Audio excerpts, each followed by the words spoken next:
नमस्कार, स्वागत आप सभी का आपके अपने एग्री हब जेट इंस्टीट्यूट के डिजिटल प्लेटफॉर्म पे।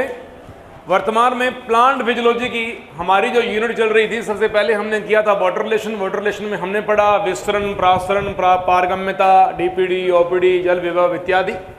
उसके उपरांत हमने पढ़ा वाष्पोत्सर्जन। वाष्पोत्सर्जन के विभिन्न प्रकार के प्रकार हमने पढ़े। लीव्स में उसकी भूमिका क्या होती है वो पढ़ा। वाष्पोत्सर्जन टॉपिक हमारा कंप्लीट होने के पश्चात हमारा सेकंड छोटा सा टॉपिक जो आगे आता है उसका नाम है बिंदु स्त्रावण। देखो, बिंदु स्त्रावण का मीनिंग इसके नाम से ही पता चल जाएगा आपको। बिंदु स्त्रावण मतलब ड्रॉप के रूप में सिक्रीशन होना। क्या होना? स्त्रावण होना। क्लियर हुआ? ये क्या हो रहा है बेटा? ये स्त्रावित पदार्थ हैं। कैसे पदार्थ हैं बेटा? स्त्रावित पदार्थ हैं। और किस रूप में निकल रहे हैं बाहर? बिंदु के रूप में निकल रहे हैं। आपको मैं छोटी सी बात बताता हूँ आपको, कॉमन चीज। जब आप खाना खाते हो, चाहे सर्दी हो चाहे गर्मी हो, लोगों के अक्सर नाक के ऊपर पसीना रहता है। यहाँ पे ऊपर, यहाँ किसी के यहाँ पसीना आता है, ठीक है, किसी को इधर पसीना आता है, किसी को कान के नीचे पसीना आता है। मोस्टली ये चीज तो देखने को मिलती है यहाँ। क्या कारण है? अब ये नहीं है कि तुम्हारे नीचे भी कोई दाब लग रहा है। इसका कारण क्या है कि जब बंदा भोजन की कार्यकी में होता है, जब भोजन खा रहा होता है, विभिन्न प्रकार की प्रक्रियाएं चल रही होती हैं, तो एक ना एक प्रकार से एक हाइपरटेंशन सा रहता है, एक तनाव सा रहता है। वो चाहे फोकस्ड हो, चाहे वो अनफोकस्ड हो, वो चाहे ध्यान केंद्रित हो रहा है, ध्यान केंद्रित हो। ऐसी स्थितियां इससे मिलती जुलती लेकिन कुछ थोड़ी सी अलग पादपों के अंदर पाई जाती हैं। पादपों की जो जड़ें होती हैं, आप मानते हो कि जड़ें जो होती हैं वो लगातार जल का अवशोषण करती हैं। जब जल का अवशोषण करेंगी, मूल जल को ग्रहण करेंगी, जाइलम पानी को ऊपर लेके जाएगा वाहिकाओं के माध्यम से। तो कॉमन सी बात है कि जड़ों के ऊपर एक दाब लगता है जिसको बोलते हैं मूल दाब। क्या लगता है बेटा? मूल दाब। मूल दाब लगातार जल के साथ जब अंदर जाइलम में प्रवेश करता है तो ये दाब जो है, इसकी जो दिशा होती है, इसके तनाव की जो दिशा होती है, वो पादप में ऊपर की ओर चढ़ती है। जब ये चढ़ेगी, लगातार जल का अवशोषण करेगा, तो ये जो जल है, जो अवशोषित जल है, मूल रोमों के द्वारा अवशोषित है, मूल दाब के द्वारा जल ऊपर की ओर जो चढ़ा है, ये जल पादप के विभिन्न वायवीय भागों जैसे पत्तियों के किनारों के ऊपर, पर्ण सतह, पर्ण फलक के किनारों के ऊपर पाए जाने वाले छोटे छोटे बिंदुओं के रूप में, रंध्रों के रूप में, बिंदुओं के रूप में वहां से क्या निकलती हैं बेटा? जल की बूंदें बाहर निकलती हैं। इसे क्या कहा जाता है बेटा? बिंदु स्त्रावण की प्रक्रिया कहा जाता है। कॉमन सी बात है, बिंदु स्त्रावण होने का मेन कारण क्या है? जड़ों में लगने वाला निरंतर मूलदाब। मानते हो इस चीज को आप ही कि जड़ों के द्वारा यदि मूलदाब लगातार लगेगा तो पादप की पत्तियों से जल हानि के रूप में, बिंदुओं के रूप में बाहर निकलेगा। याद रखिएगा, बिंदु स्त्रावण की प्रक्रिया में जो बिंदु पाए जाते हैं, जहां रंध्र पाए जाते हैं, जहां पोर पाए जाते हैं, जो छिद्र पाए जाते हैं, ये जो छिद्र पाए जा रहे हैं एकल छिद्र होते हैं। कैसे होते हैं? ये एकल छिद्र होते हैं। इसके साथ में पाई जाने वाली जो कोशिकाएं होती हैं, वो उनका कोई रोल नहीं होता, सामान्य कोशिकाएं होती हैं। मैं ये नहीं कहूंगा जैसे रंध्रों के अंदर हमने पढ़ा था कि द्वार कोशिकाएं होती हैं, द्विबीजपत्री में किडनी शेप और एक बीजपत्री में डुबडुबीनुमा होती हैं। नहीं, ऐसा इसमें कुछ भी नहीं होता। केवल एक छिद्र है। छिद्र के बाहर की ओर जो कोशिकाएं पाई जा रही हैं वो सामान्य कोशिकाएं हैं। इन छिद्रों के द्वारा क्या निकल रहा है बेटा? जल निकल रहा है। किस रूप में निकल रहा है? बिंदु के रूप में निकल रहा है। प्रक्रिया क्या कहलाती है? बिंदु स्त्रावण। क्या कहलाती है? बिंदु स्त्रावण की प्रक्रिया कहलाती है। टॉपिक पे चलता हूं, कॉन्सेंट्रेट कीजिएगा।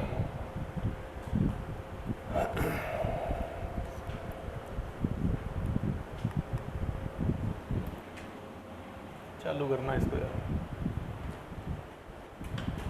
हाँ जी, बिंदु स्त्रावण की प्रक्रिया अंग्रेजी में कहते हैं गट्टेशन। क्या बोलते हैं बेटा? गट्टेशन की प्रक्रिया कहते हैं, बिंदु स्त्रावण की प्रक्रिया कहते हैं। इसका सिंपल लेवल में एक इंपॉर्टेंट क्वेश्चन जाएगा। वो क्वेश्चन किस नाम से आएगा बेटा? कि गट्टेशन बिंदु स्त्रावण की प्रक्रिया का सह संबंध किस विपरीत प्रक्रिया के साथ में है? तो क्या बोलोगे? मूल दाब के कारण। कहां लगता है ये? रूट में। कहां लगता है बेटा? जड़ों में। किसके द्वारा तनाव किसकी ओर स्थानांतरित किया जाता है? जाइलम की ओर। जाइलम की ओर इसका स्थानांतरण किया जाता है। कंफर्म हुआ बेटा?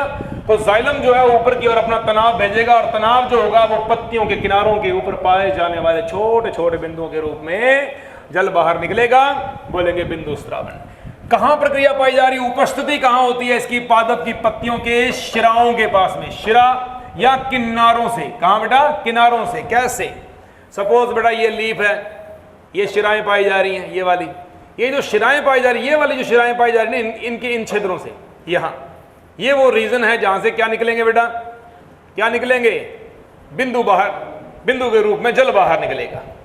तो पत्तियों के शिराओं तथा किनारों से निकलती है, यह अवस्था याद रखना। बिंदु स्त्रावण की प्रक्रिया का पत्ती पर पाया जाने वाला स्थल कौन सा है, पर्ण के किनारे या पर्ण की शिराएं। कन्फर्म हुआ, इंपोर्टेंट क्वेश्चन है।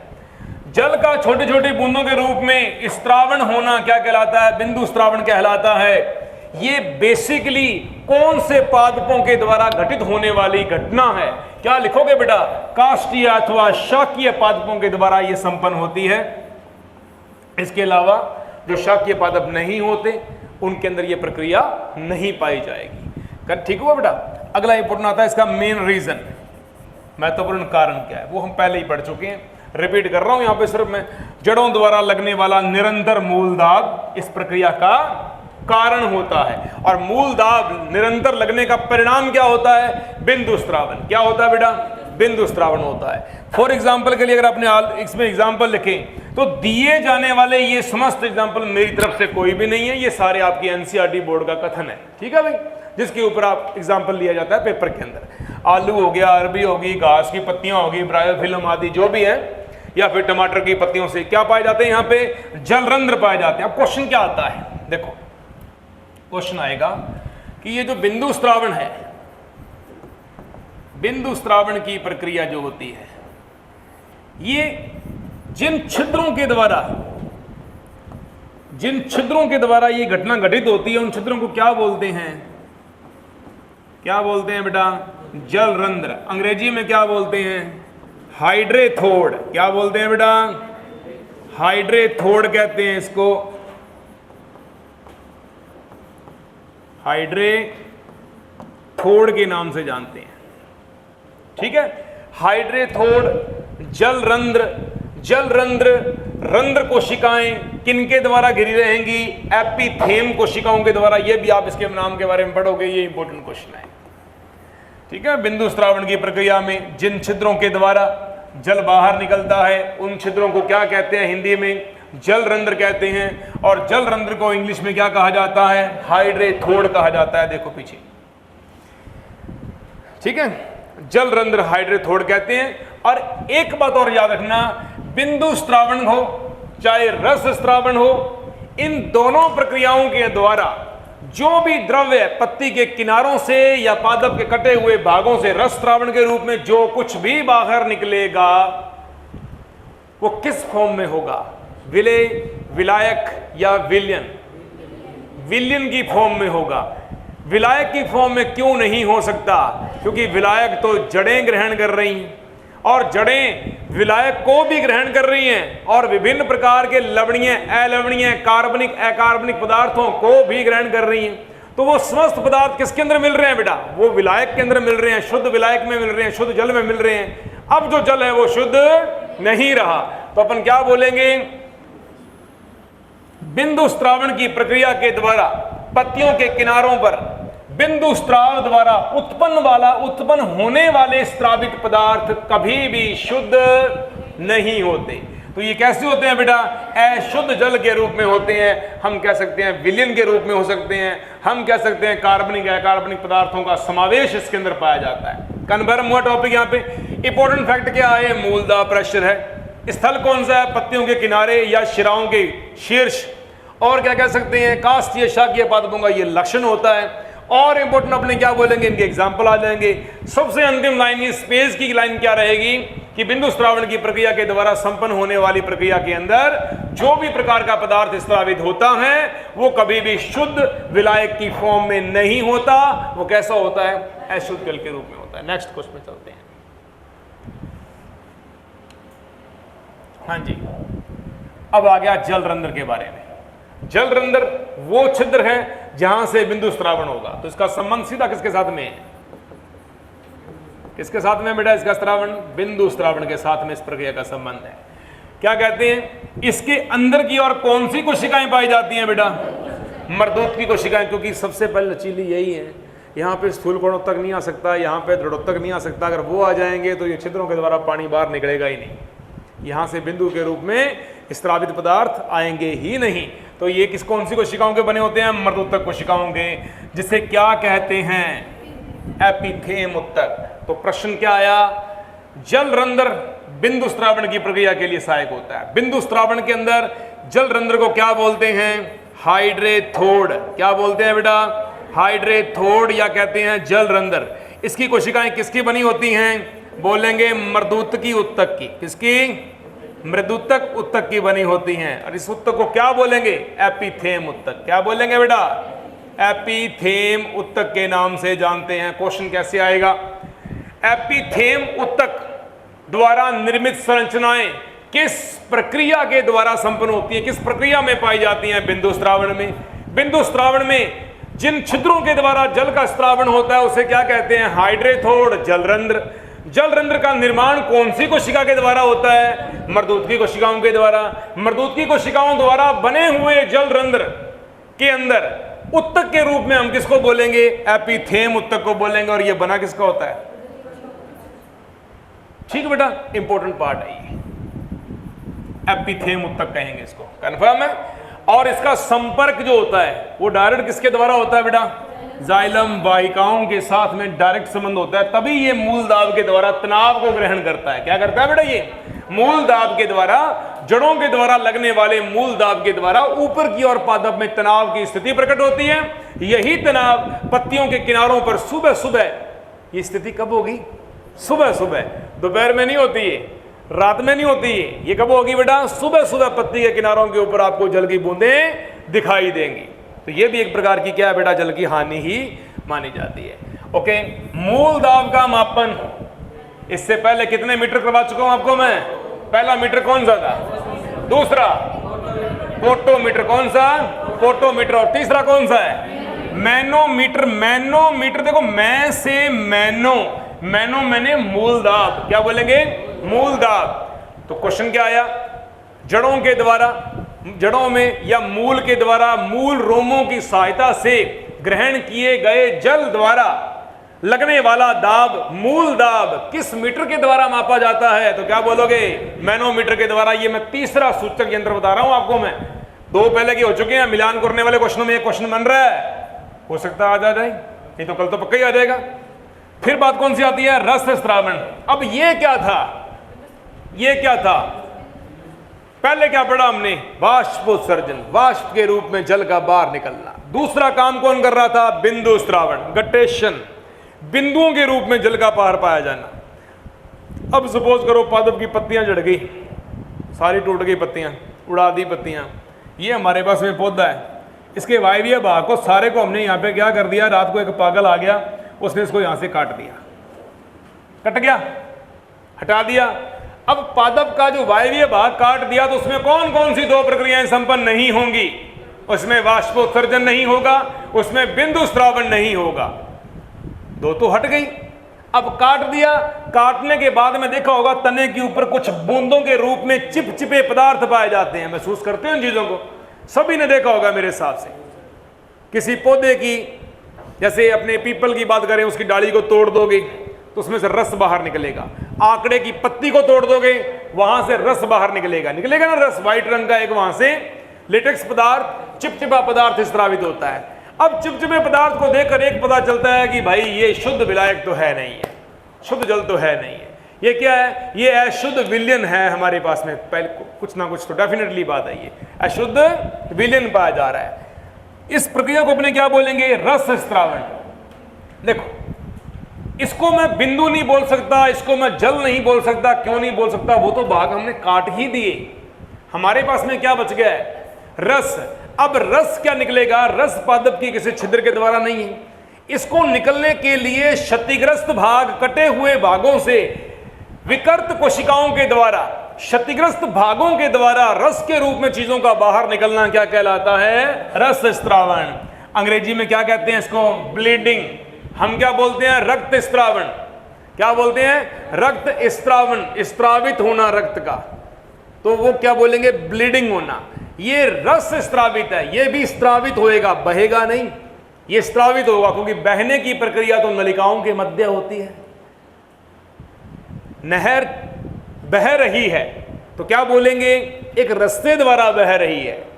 नदी, नहर और नदी के अंदर फर्क क्या होता है? यही फर्क होता है कि नहर का एक विशिष्ट स्थल होता है और नदी का कोई भी विशिष्ट स्थल नहीं होता। नदी अपना मुहाना, अपना मोड़, अपनी दिशा खुद तय करती है और नदी की इंदिरा गांधी करती है, तभी तो आईजीएनपी कैनाल बन गई। बात समझ में आ गई ध्यान से? तो आगे चलता है, रस स्त्रावण की प्रक्रिया ब्लीडिंग कहलाती है। पादप के कटे फटे भाग, अब क्वेश्चन क्या आ रहा है? पादप के कटे फटे भाग, क्षतिग्रस्त भागों से लगातार तरल पदार्थ का स्त्रावण होता है और यह तरल पदार्थ चिपचिपे रस के रूप में बाहर निकलता है, तो इसको पदार्थ को अपने क्या बोलेंगे? ब्लीडिंग या रस स्त्रावण की प्रक्रिया बोलेंगे। इसका परिणाम किसका परिणाम है? ये किसका परिणाम है? वाष्पोत्सर्जन मूलदाब, बिंदु स्त्रावण मूलदाब, रस स्त्रावण वो भी तो क्या है? मूलदाब ही है। नीचे से कोई ना कोई तो, अरे ये रस तभी बाहर निकलेगा ना जब उसको मालूम है कि जड़ें तो लगातार जल का अवशोषण कर ही रही हैं, वो रुकती नहीं है। अगर रुक गई, अगर उसमें जल का अवशोषण करना वहां से रुक गया तो समझ लो कि पादप के अंदर जलाक्रांत की स्थिति उत्पन्न हो गई है। अब पादप लंबे समय तक स्थायित्व नहीं कर पाएगा, पादप क्षतिग्रस्त हो जाएगा। आगे देखता हूं क्या कारण है इसका। रस स्त्रावण का मेन कारण क्या है? देखो, जाइलम वाहिकाओं में रस स्त्रावण मूल दाब के कारण पैदा होता है। किसके कारण पैदा होता है?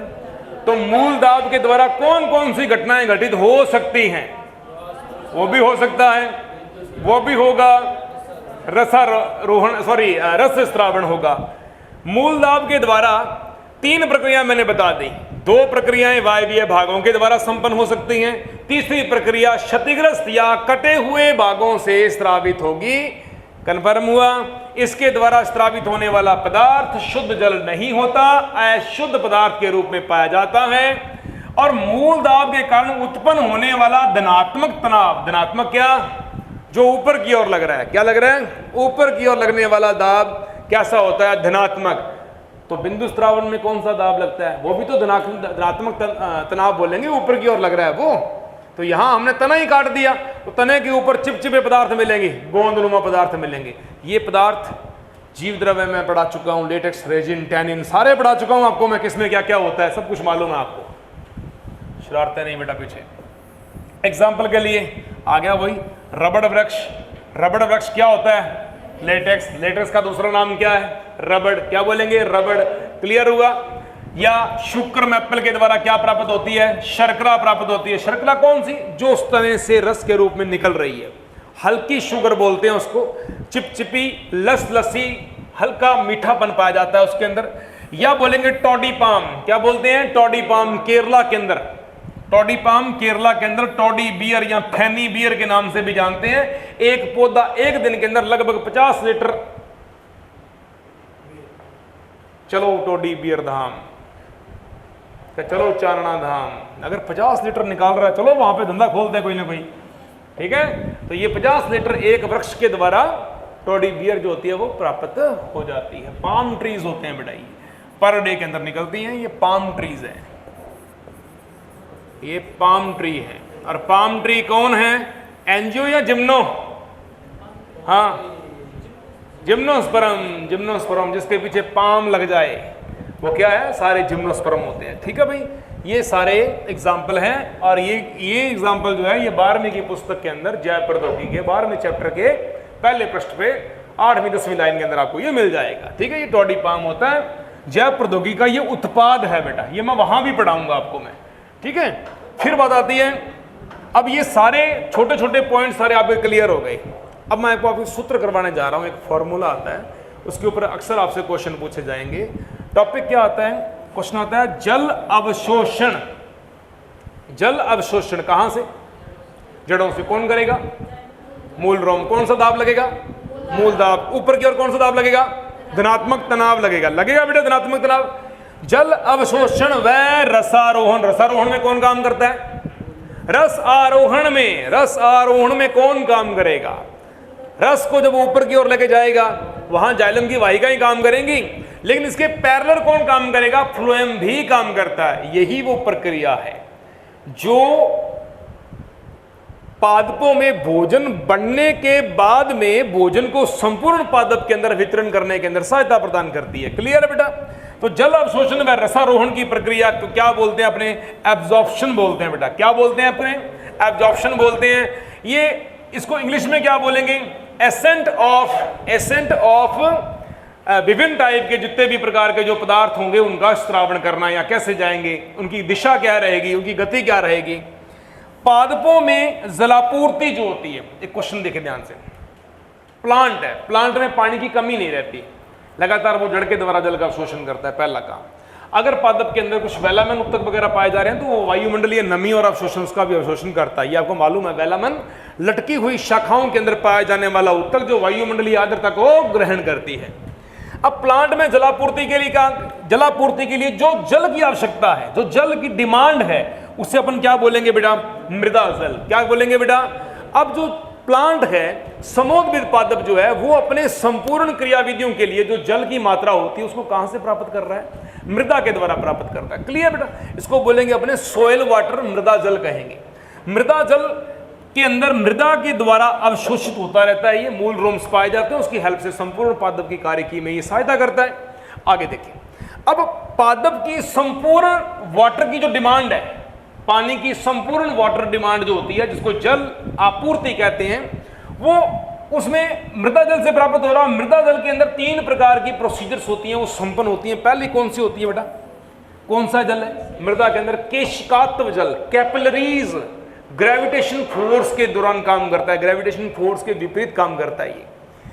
केशिकात्व जल, केशिका जल, कैपिलरीज वाटर बोलते हैं। दूसरा बोलते हैं गुरुत्व जल, ग्रेविटेशनल फोर्स, गुरुत्वाकर्षण बल वाला जो जल होता है वो कैसे ग्रहण करेगा। और तीसरा होता है आर्द्रताग्राही। याद रखिएगा, यहां 2 भाग मृदा के अंदर दिखाई दे रहे हैं और तीसरा भाग मृदा के बाहर दिखाई देता है। आर्द्रताग्राही, आर्द्रताग्राही पादप के वे भाग जो वायुमंडल से विभिन्न प्रकार की नमी को अवशोषित करते हैं। कौन से उत्तकों की सहायता से? वेलामन उत्तकों की सहायता से। कौन से उत्तक बेटा? वेलामन उत्तकों की सहायता से। यहां 2 चीजें जो पाई जा रही हैं, केशिकात्व जल और गुरुत्वीय जल, ये 2 जल जो है ये मृदा के ऊपर काफी अच्छी भूमिका निभाते हैं। अब प्रश्न आता है कि जो मूल रोम है, पादप की जड़ों में पाए जाने वाले मूल रोम जल का अवशोषण करते हैं। मूल के कौन से क्षेत्र पर मूल रोम पाए जाते हैं? विभाजनशील क्षेत्र पर, दीर्घीकरण क्षेत्र पर, या परिपक्वन क्षेत्र पर? परिपक्वन क्षेत्र पर। मूल रोम की उत्पत्ति का कारण कौन है? परिरंभ, पेरिसाइक्ली, रंभजन, प्लीरोम। क्लियर हुआ? प्लीरोम, मूल रोम, प्लीरोम, मूल रोम, रंभजन। क्लियर हुआ? अब मूल रोम जो है एक्चुअली में उसकी नेचर कैसी होती है? सपोज बेटा ये हमारे पास में कुछ रूट्स है, क्या है ये जड़ें हैं बेटा। अब यहां पर क्या मिलेगा आपको? छोटे छोटे छोटे छोटे बारीक बारीक इस प्रकार से ना बहुत लंबे लंबे पतले पतले क्या मिलेंगे? मूल रोम मिलेंगे। क्या बोल दिया इसको अपन ने? इसको बोल दिया बेटा मूल रोम बोल दिया। अब इस मूल रोम, क्या ये मूल रोम सीधा जड़ के द्वारा पानी ग्रहण कर रहा है? क्या सीधा ग्रहण कर रहा है? ये नहीं करता। ये क्या होता है? इस मूल रोम के अंदर क्या पाई जाती हैं? केशिकाएं पाई जाती हैं। क्या पाई जाती हैं? केशिकाएं। संख्या कितनी होती है इनकी बेटा? अपने बोलेंगे असंख्य केशिकाएं पाई जाती हैं। इनकी आकृति कैसी होती है? अपने बोलेंगे अपने बालों से भी पतले होते हैं। ये अपने बाल जो है ना इससे भी पतले होते हैं, तो बोलेंगे बालों के समान, बालों के समान। अब ऐसी संरचनाएं आपकी बॉडी में कहां मिलेंगी? बोलेंगे हमारी तंत्रिकाएं। क्या बोलेंगे? हमारी एक तंत्रिका 8वीं 9वीं में पढ़ा हुआ है। हमारी तंत्रिका के 9वीं 8वीं 9वीं में पढ़ा हुआ कि नहीं पढ़ा हुआ? ये मत कहना कि हमारे सिलेबस में नहीं था। राजस्थान बोर्ड खत्म हो जाएगा अगर आपने ऐसा बोल दिया तो। तंत्रिका, तंत्र का चित्र तो पढ़ा ही होगा। Axon, dendron, Ranvier node, synapsis, फलाना ढिमका। ये एक तंत्रिका तंतु जिसको अंग्रेजी में न्यूरॉन कहते हैं, एक बस के समान होता है बस के समान। बस गो आगलो सिरो बस गो पिछले सिरो, एक ने एक्सोन कह दिया एक ने डेंड्रोन कह दिया।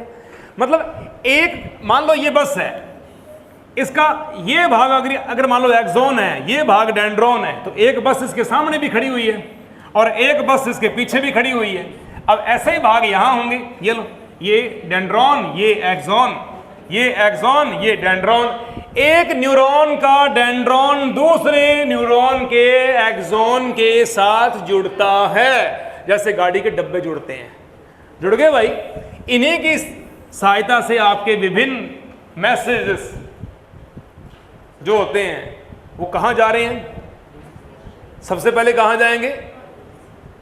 प्रतिवर्ती क्रिया चाप। ये भी था, एक नंबर में चित्र आया करता था, आजकल एक नंबर में आता है, वो आया करता था प्रतिवर्ती क्रिया चाप का।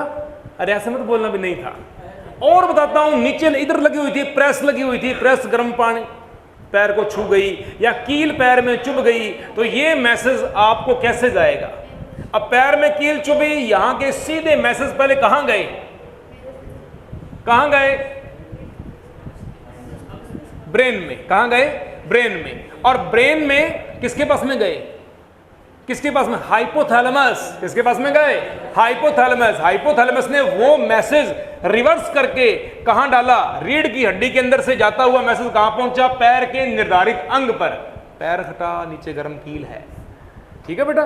तो अब सुनो ध्यान से, उसी प्रकार वही संरचना जो होती है वो क्या कहलाती है? केशिकाएं कहलाती है। पादपों में क्या बोलेंगे इनको? केशिकाएं, कैपिलरीज कहते हैं। इनके द्वारा जितना जल अवशोषण होता है उतना किसी भी संरचना के द्वारा नहीं होता।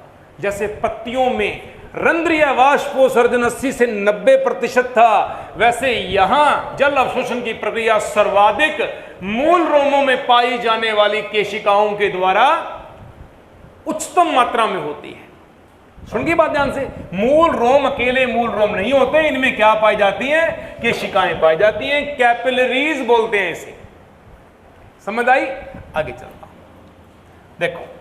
इसीलिए कहते हैं कि केशिकीय जल के द्वारा जल अवशोषण सर्वाधिक पाया जाता है। दूसरे नंबर पे कौन सा है? कौन है बेटा? गुरुत्व जल। गुरुत्व जल मतलब जिसके अंदर कोई कैपिलरीज की लोड नहीं है, बस ग्रेविटेशन फोर्स की सहायता से जल खींचा जाता है।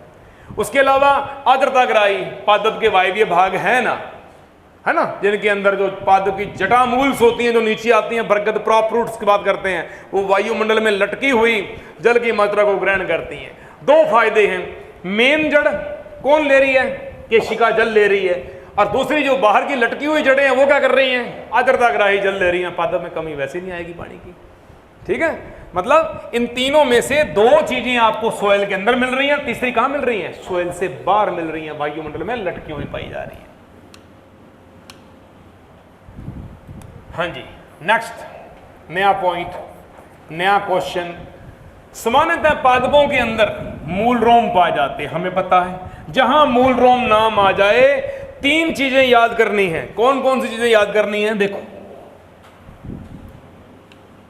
देखो, आप यूं लिखोगे, आपने लिखा मूल रोम।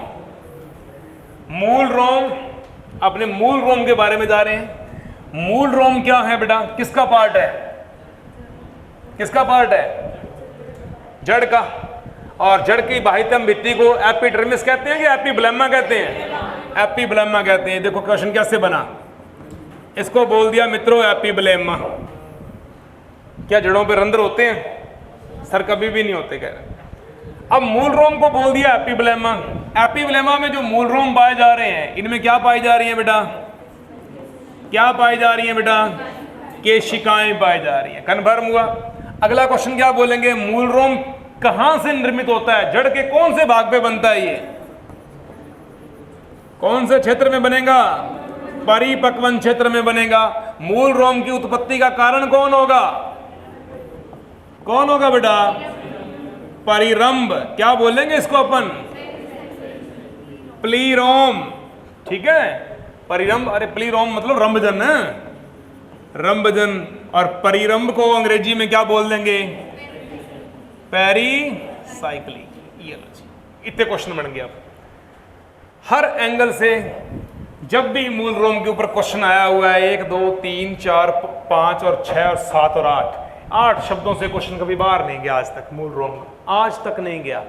तुम भी सियाने हो, तुम्हारे पास में भी गूगल चलती होगी, बथेरे फोन को फरोड़ते हो, पीछे वाले क्वेश्चन निकाल के देखो आपको जब भी मूल रोम मिलेगा इन क्वेश्चनों में मिलेगा, या ऑप्शन में ये पड़ा होगा, या वो होगा, ये होगा, ये होगा, ये होगा, ये हो सकता है। रंभजन का मतलब याद रखना, रंभजन का मतलब हमेशा परिरंभ से स्टार्ट होता है, और परिरंभ के ऊपर कौन होता है? परिरंभ के ऊपर कौन है? पेरिबलम। पेरिबलम परिरंभ के ऊपर। अरे वल्कुटजन भाई, वल्कुटजन को अंग्रेजी में क्या बोलते हैं? पेरिबलम बोलते हैं। किसका भाग है वल्कुटजन? ग्राउंड टिश्यू का। किसका भाग है ये? ग्राउंड टिश्यू का। बस ये चीजें याद रखनी है, आपने भूलनी नहीं है। आगे चलता हूं, परिपक्वन क्षेत्र, वो देखो आगे ना हमारा क्वेश्चन सेम, ये क्वेश्चन की लैंग्वेज है, एक बार पेपर में आया हुआ है ये। तो पादपों में मूलरोम परिपक्वन क्षेत्र के द्वारा जल अवशोषण संभव होता है, और जैसे परिपक्वन क्षेत्र आगे आप लिख रहे ना, परिरंभ के द्वारा, पेरिसाइकिली के द्वारा, अथवा रंभजन के द्वारा, अथवा प्लीरोम के द्वारा निर्मित होता है। कन्फर्म? हाँ जी। प्रोसेस कैसी आती है? जल अवशोषण करने वाले भाग, जल अवशोषण करने के लिए पादप के कौन कौन से भाग जो होते हैं बेटा वो पार्टिसिपेट करते हैं। अपने को ये चीज पढ़नी है यहाँ पे। अब देखो ध्यान से, पहली चीज क्या आएगी, हम देखेंगे कि निम्न श्रेणी के पादप, निम्न श्रेणी के पादप कौन से हो सकते हैं? कौन से हो सकते हैं? अब क्रम समझो, अब पादपों का क्रम समझो। दुनिया में सबसे पहले हमारे पास में मोनेरा प्रभाग आया था, ये मोनेरा आया था, प्रोकैरियोटिक कोशिका कह दो आप। हमने लिख दिया भाई मोनेरा प्रभाग आया था, हम इसके ऑब्लिक में लिख सकते हैं प्रोकैरियोटिक कोशिका। कौन सी कोशिका बेटा? Prokaryotic cells. ओके, फिर विटेकर ने बोला भाई 5 प्रभाग पढ़ लो आप, तो हम प्लांटी प्रभाग के ऊपर आ गए, पादप प्रभाग के ऊपर आ गए, तो हम आ गए प्लांटी प्रभाग के ऊपर आ गए। पादपों में सबसे पहले हमने क्या पढ़ा था? क्या पढ़ा था हमने? हमारा जो हमने पढ़ा है हमारे सिलेबस में, हम उसको लेके चलते हैं। हमने पढ़ा बेटा, क्या पढ़ेंगे बेटा? ब्रायोफाइटा। उसके बाद में बेटा क्या पढ़ा था बताओ मेरे को पीछे? हाँ जी, टेरिडोफाइटा। ठीक है मित्रों, उसके बाद में हमने टेरिडोफाइटा पढ़ दिया। उसके बाद में क्या पढ़ा हमने? जिम्नोस्पर्म पढ़ दिया भाई, ये लो हमने उसके बाद में पढ़ा जिम्नोस्पर्म पढ़ दिया। उसके बाद में हमने पूरा एडवांस कौन सा कुल पढ़ा था? एंजियोस्पर्म। हिंदी में क्या बोलते हैं उसे? क्या बोलते हैं बेटा? आवर्त बीजी। ये लो बेटा हमने एंजियोस्पर्म भी पढ़ दिया। आ लो जी, एंजियोस्पर्म पढ़ दिया। अब एडवांसनेस ऊपर की ओर बढ़ रही है, नीचे की ओर बढ़ रही है? नीचे की ओर एडवांसनेस जो होती है वो बढ़ रही है, आधुनिक युग आ रहा है। ब्रायोफाइटा से पहले हमने क्या पढ़ा? शवाल पढ़ दो, मिला जुला कुछ कवक शवक पढ़ दो, बोल दो थैलोफाइटा, थैलोफाइटा बोल दो। हेलो, थैलोफाइटा कह दो। कुछ हमने शैवाल पढ़ दिए थे, थैलोफाइटा पढ़ दो, पढ़ दिया था। अब ये क्रम वो आ गया जो अक्सर आप किताबों में देखते हो, थैलो, ब्रायो, टेरिडो, जिम्नो, एंजियो। मान लो कि ये बेटा एक क्या है? चट्टान है। कैसी चट्टान है ये कैसी चट्टान है? नगन चट्टान है।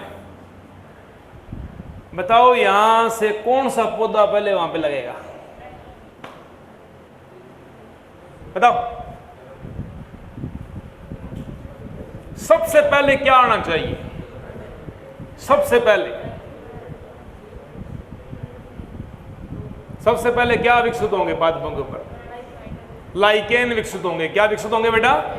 सबसे पहले यहां पे आएंगे पादप के ऊपर लाइकेन्स विकसित होंगे। तो बेटा लाइकेन्स यहां पे आ गए। क्लियर हुआ? लाइकेन के बाद में क्या बोल सकते हो? लाइकेन किसका मिला जुला प्रतिरूप है? किसका?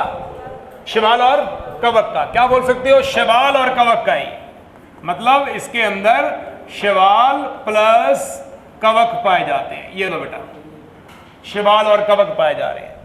अब शैवाल और कवक मिलकर बोलेंगे लाइकेन। लाइकेन के बाद में आएगा थैलोफाइटा, थैलोफाइटा के बाद में आएगा ब्रायोफाइटा, ब्रायोफाइटा के बाद में आएगा टेरिडोफाइटा, उसके नीचे क्या आएगा? जिम्नोस्पर्म, उसके नीचे क्या आएगा? एंजियोस्पर्म। क्लियर हुआ?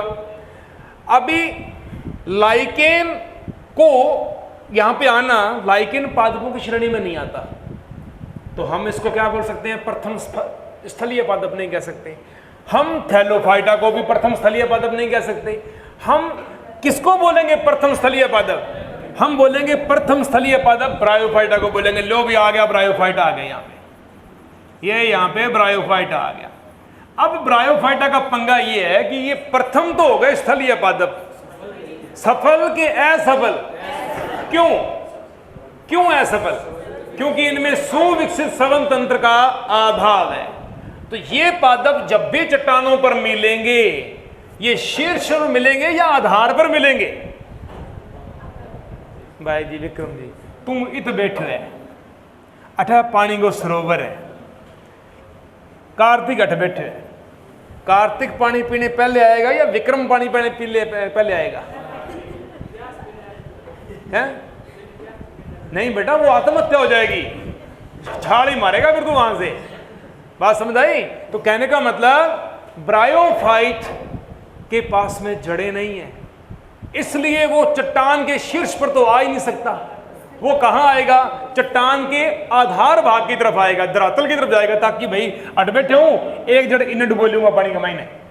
तभी बोलते हैं स्थल से जल की ओर गमन, स्थल से जल की ओर गमन, उभयचर बोलते हैं इसको पादप जगत की, कहा जाता है ना बेटा।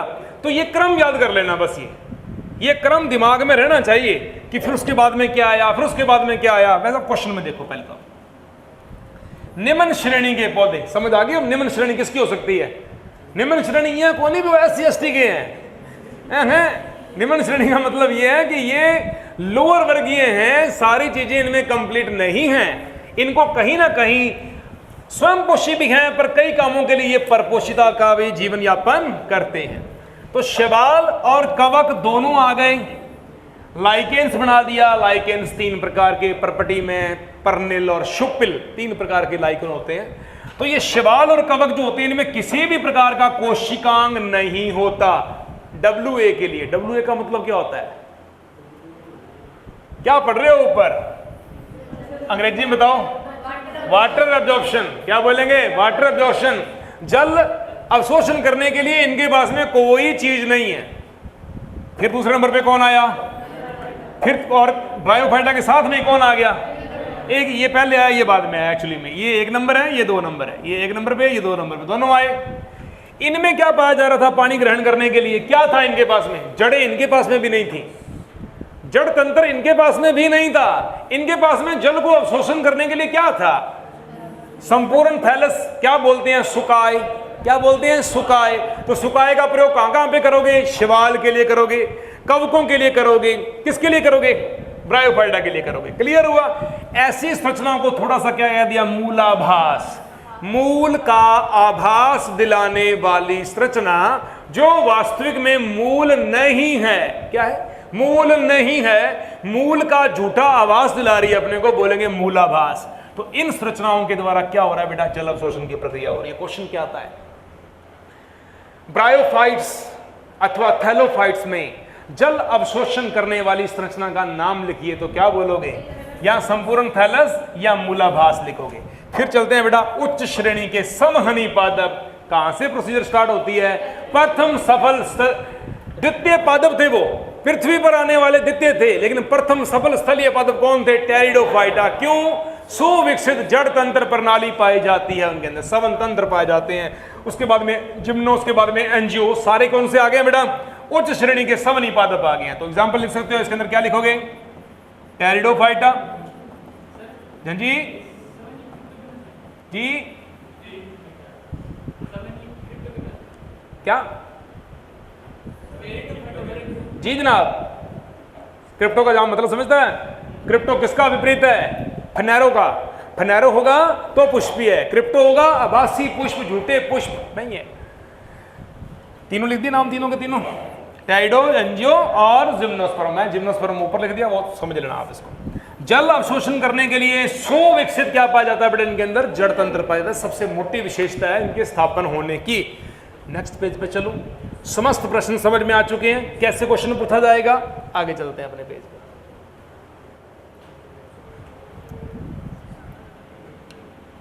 महाराज आगे देखें। अब देखो सवहनी पादप में मूल तंत्र का वर्गीकरण कैसे आएगा? सवहनी पादप मतलब सारे के सारे वेस्कुलर प्लांट जिनमें सवन तंत्र सुस्पष्ट पाया जाए। सवन तंत्र का भावार्थ किससे संबंधित है? जड़ तंत्र से। जड़ें पानी ग्रहण करेंगी मृदुत्व को ऊपर लेके जाएगा, फ्लोएम वहां से बने भोजन को सारे पादप में फैलाएगा। तो 5 इसके क्षेत्र पाए जाते हैं। 5 क्षेत्र कौन कौन से, नाम सुनो। सबसे पहले जड़ों में हम ये ऑलरेडी हम पढ़ चुके हैं। पहले हमने क्या पढ़ा था, मूल गोप, रूट कैप कहते हैं। क्या काम करता है ये नवनिर्मित भाग के ऊपर पाई जाने वाली गांठ सदृश आकृति है जो केवल मृदा में पाया जा रहा है। ये मृदा से बाहर नहीं दिखाई देगा, केवल मृदा में मूल भाग के लिए आएगा। तो बोलेंगे वृद्धिकारी क्षेत्र की रक्षा किसके द्वारा संपन्न होती है, मूल रोम के द्वारा। नंबर 2 पे क्या गया बेटा, मूल शीर्ष, शीर्षस्थ विभ्जोत की उत्तक प्राथमिक वृद्धि का कारण। क्या बोलेंगे, शीर्षस्थ विभ्जोत की उत्तक प्राथमिक वृद्धि का कारण। रूट अपेक्स क्या करता है, ये विभाजनशील क्षेत्र होता है, विभ्जोत की क्षेत्र होता है, मृदुत की कोशिकाओं का पाया जाता है। तेरे को नींद आ रही है, तो मार्क खींच के इसके, ठीक है। अब क्या होता है बेटा, विभाजन क्षेत्र, यहां कोशिका विभाजन तीव्र गति से होगा। कौन सा विभाजन होगा यहाँ पे, कौन सा विभाजन, समसूत्री महाराज, कौन सा, समसूत्री। अर्धसूत्री क्यों नहीं, क्योंकि अर्धसूत्री केवल जननांगों में संपन्न होता है। कहां संपन्न होता है, केवल जननांगों में संपन्न होता है। समसूत्री चल रहा है, तेरे बालों में विभाजन कौन सा है, समसूत्री। तेरे नाक, आंख, कान, मुंह, नाक, जो भी टांग, लात, सब में समसूत्री है। केवल स्पर्म को छोड़ के, केवल स्पर्म और अंडाणु को छोड़कर मियोसिस कहीं पर भी संपन्न नहीं हो सकता। आप की जो अवस्था है, अभी तो आप बहुकोशिकीय प्राणी हो, जब आप एक कोशिकीय द्विकेंद्र की प्रावस्था में थे, उदाहरण बताओ, एक कोशिकीय द्विकेंद्र की प्रावस्था, उदाहरण बताओ।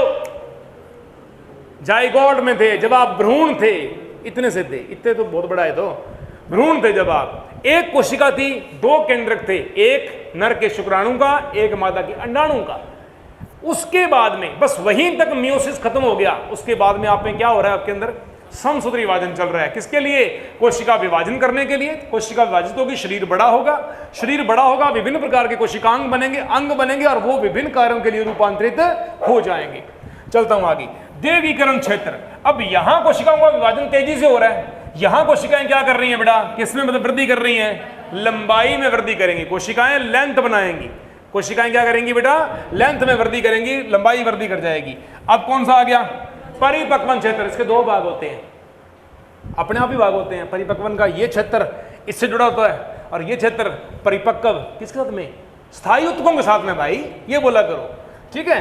तो परिपक्वन क्षेत्र, मूल रोम क्षेत्र कह दिया, जल अवशोषण कर रहा है मैक्सिमम, बहुत ज्यादा मात्रा में। परिपक्वन क्षेत्र क्या बोलते हैं, प्रौढ़ क्षेत्र, बूढ़ा हो चुका है, कोशिकाएं ठोस हो चुकी हैं, लिग्निन आ चुका है, सुबेरिन आ चुका है, स्थूलन किसका होगा, जमाव किसका होगा, कोशिकाएं क्या हो जाएंगी, मृत। किसकी ओर अग्रसर होंगी, स्थायी उत्तकों की ओर। कहां होंगी बेटा, स्थायी उत्तकों की ओर जाएंगी। समझ आ गई बात। इसलिए मैंने परिपक्वन के 2 भाग बना दिए। इसको बोल दूंगा मैं नवनिर्मित भाग, इसको बोल दूंगा मैं प्रौढ़ भाग। ये भाग जो होता है वो केवल विभिन्न पदार्थों का बहिक्षेपण या जमाव करने के लिए होता है, जल अवशोषण के लिए नहीं होता। जल अवशोषण के लिए कौन होगा, परिपक्वन का अग्रभाग संपन्न होता है। टॉपिक क्लियर हुआ, समझ में आया। 2 क्वेश्चन यहां से पक्के हैं, एक तो इसमें से आ जाएगा, एक यहां से आ जाएगा, एक क्वेश्चन आपके सामने है।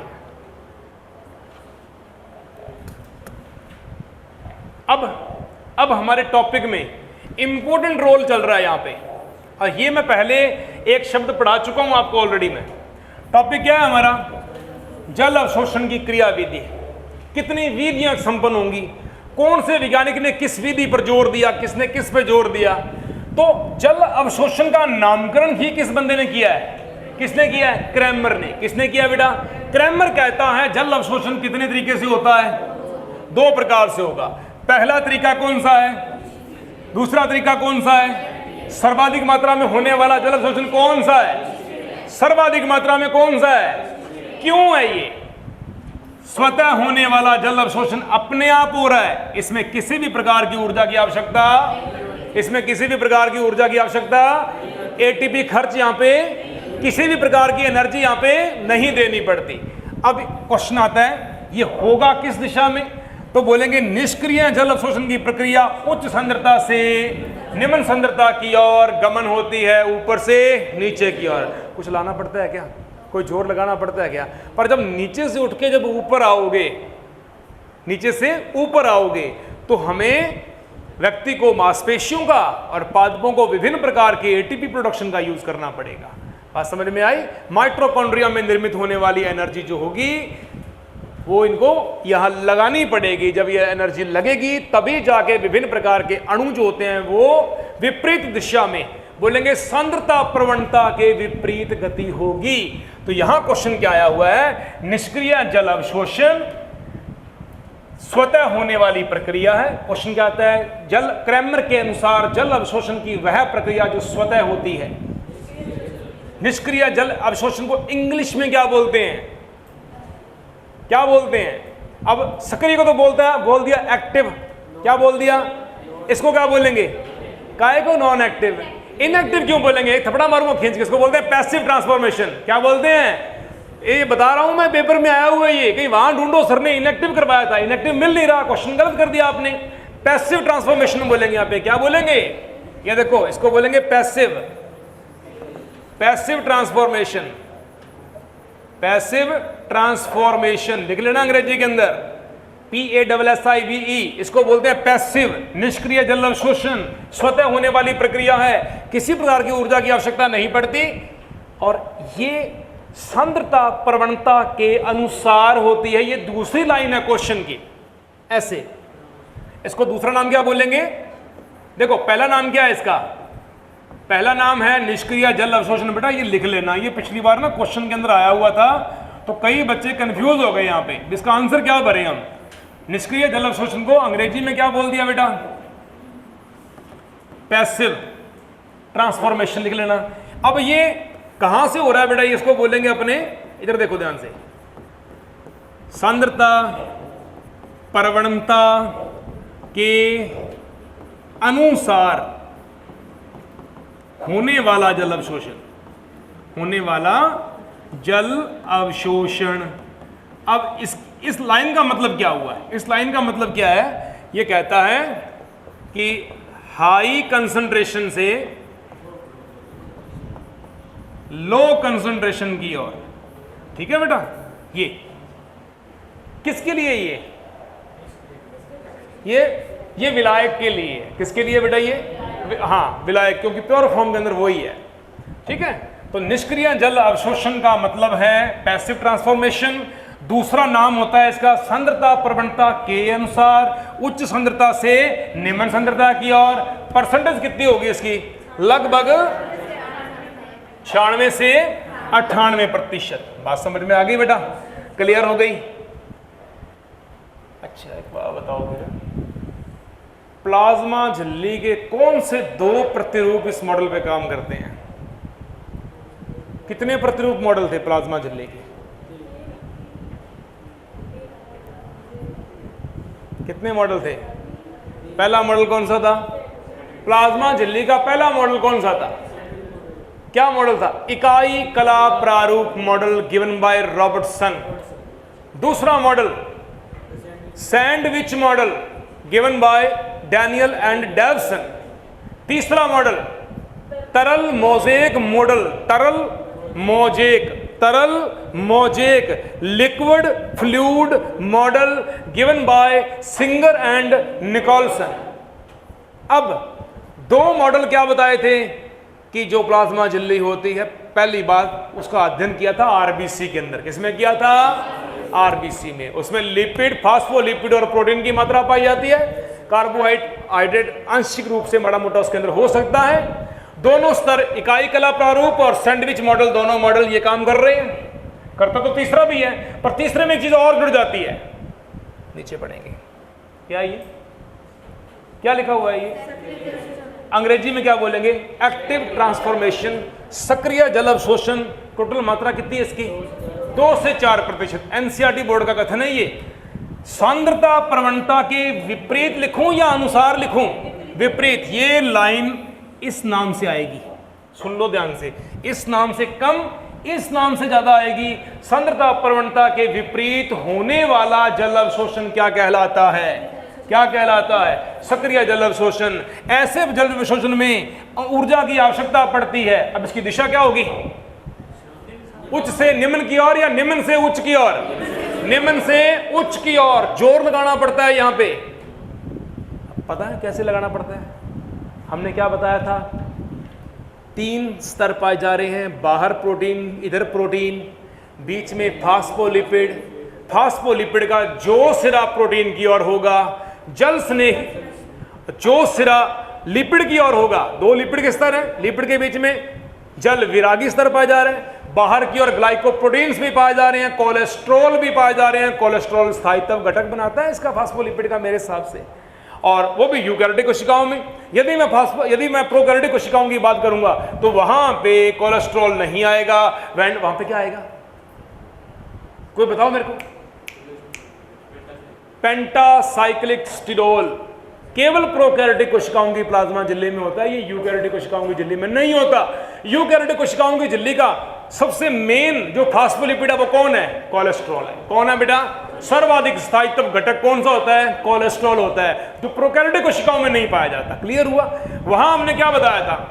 उच्च सांद्रता से निम्न सांद्रता की ओर तो जल के अणु आ रहे हैं, सामान्य स्तर, सामान्य 2 झिल्लियां पहले वाली भी कर रही हैं, लेकिन जो अंतर्वेशी प्रोटीन पाए जा रहे हैं, तीसरे स्तर में क्या पड़ा था? प्रोटीन 2 प्रकार का, एक परिधि पर पाया जाने वाला प्रोटीन जो आसानी से अलग हो सकता है, और एक लिपिड में धंसा हुआ प्रोटीन जो आसानी से अलग नहीं हो सकता। किस नाम से जानते हैं उसे? इंट्रिंसिक प्रोटीन के नाम से जानते हैं, अंतर्वेशी प्रोटीन के नाम से जानते हैं। उसका काम क्या है? उसका काम यही तो है कि निम्न सांद्रता से उच्च सांद्रता की ओर विभिन्न प्रकार के अणु जो आसानी से पार नहीं हो सकते, उनको कैरियर प्रोटीन देकर या वाहक प्रोटीन की सहायता से बाहर भेज देना। क्लियर हुआ? पहाड़ी से नीचे आने पे छलांग लगाओ, आ सकते हो, परंतु नीचे से ऊपर जाने पर विभिन्न प्रकार के साधनों के अंदर बैठ के टिकट कटा कर जाना पड़ता है। समझ गए ना बात बेटाइए? ये वही मॉडल है, ये वही मॉडल है। इसमें अवशोषण की प्रक्रिया, ऊर्जा की खपत होती है, निम्न सांद्रता से उच्च सांद्रता की ओर इसमें अणुओं की गति होती है। इसे बोलेंगे सांद्रता प्रवणता के विपरीत होने वाली गति। तीव्र वाष्पोत्सर्जन समानुपाती तीव्र जल अवशोषण। क्लियर हुआ? समझ में आ गया? वाष्पोत्सर्जन की दर भी तभी बढ़ती है जल अवशोषण की प्रक्रिया जो होती है वो लगातार होगी, मूल रोम के द्वारा होगी, मृदा के अंदर पाए जाने वाले कैपिलरीज के द्वारा होगी। और यदि ये स्थिति में अत्याधिक जल रुके हुए क्षेत्रों में जड़ें जल का अवशोषण करें तो ये संपूर्ण प्रक्रिया बाधित हो जाती है। क्यों? क्योंकि उस समय वायुमंडलीय आर्द्रता ज्यादा होने के कारण जड़ों में जलाक्रांत की स्थिति उत्पन्न हो जाती है, और जलाक्रांत की स्थिति उत्पन्न हो जाने पर विभिन्न प्रकार के पोषक पदार्थों का अवशोषण माध्यम जो होता है वो अवरुद्ध हो जाता है। आगे चले।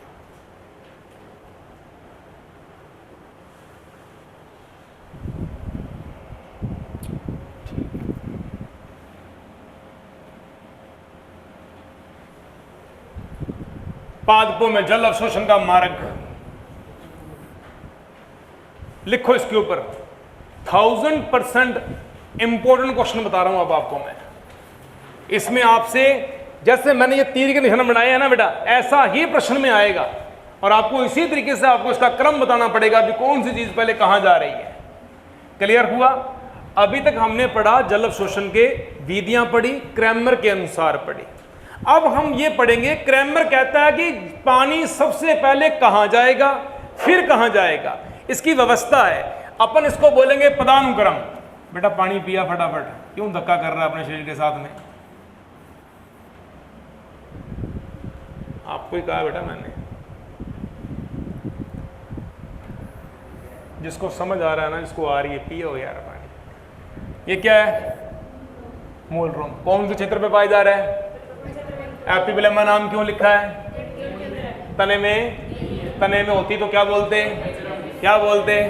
मूल पे पाए जाने वाले मूल रोम होते हैं, तो तने पे पाए जाने वाले रोमों को क्या बोलोगे?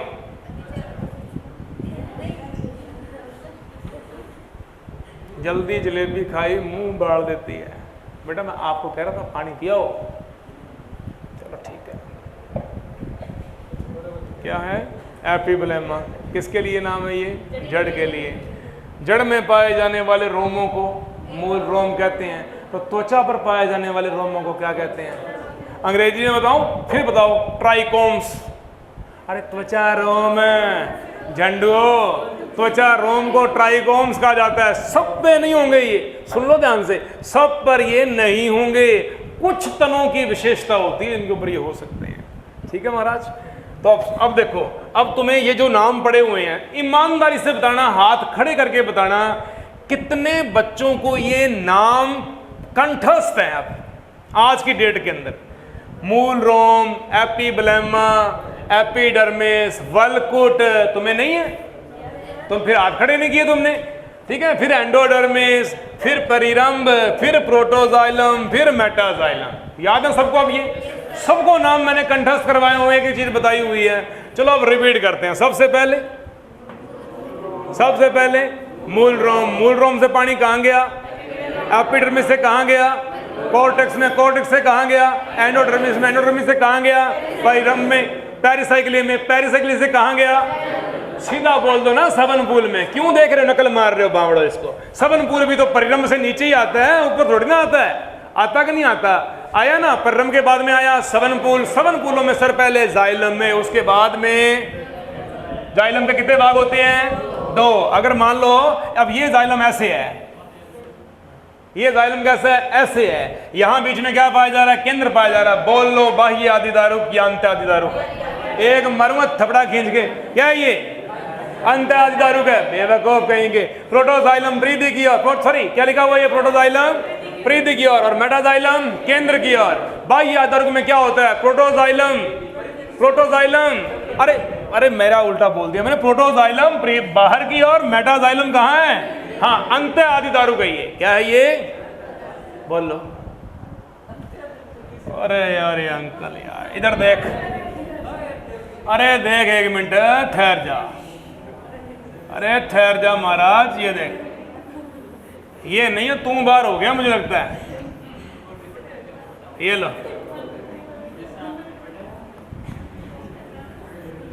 ये तो बदनाम करने वाली बातें होती है। तो जैसा सर आपने पढ़ाया, तो मैंने तो नहीं ऐसा पढ़ाया। अब बताओ मेटाजाइलम कहां पे है? अरे ये मेटाजाइलम केंद्र की ओर, मेटाजाइलम केंद्र की ओर। प्रोटोजाइलम क्या है? क्या बोलेंगे इसे? अंतःदारुक या बाह्य दारुक? अब चित्र में देखो, अब बता केंद्र कहां पे है? ओ पढ़ो केंद्र, ये केंद्र है महाराज। मैंने क्या बोला? मेटाजाइलम की तरफ, वृद्धि की तरफ, प्रोटोजाइलम केंद्र की ओर। हो गया अंतःदारुक। तने में अवस्था होती है ये, किसमें होती है? होती कि नहीं होती? क्लियर है? एक बीजपत्री में, द्विबीजपत्री में, एक बीजपत्री में, द्विबीजपत्री में, किसमें? एक बता, हक से बोल में। द्विबीजपत्री तने में, एक बीजपत्री में क्यों नहीं? बिखरे हुए पाए जाते हैं। शाबाश, ये चीज समझ बतानी थी मैंने। क्लियर हो गया ना? क्योंकि अवस्था तभी पता चलेगी, बाह्य आदिदारुक है कि अंत आदिदारुक है, ये तभी पता चलेगा जब जाइलम की स्थिति होगी। द्विबीजपत्री में सारे के सारे सबन पूल घेरे में, एक बीजपत्री में बिखरे हुए, कोई इन्ने, कोई इन्ने, कोई इन्ने, कोई भिन्ने, तो उसमें तो स्थिति पता चलती ही नहीं। कन्फर्म हो गया? अब तो ठीक है, बस फर्क इतना ही करना है। बस मैंने ये केंद्र को इधर डाल देना है, क्वेश्चन चेंज हो गया। मैंने यहाँ पहले बना दिया कि केंद्र यहाँ है, अंत आदिदारुक की स्थिति रहेगी यहाँ पे बेटा। तो ये सबको ये प्रक्रम याद रहेगा, सबको क्लियर है ये। सबसे बाहर की तरफ मूल रोम, तो प्रोटो केंद्र की तरफ ही है। ये रहा, ये रहा।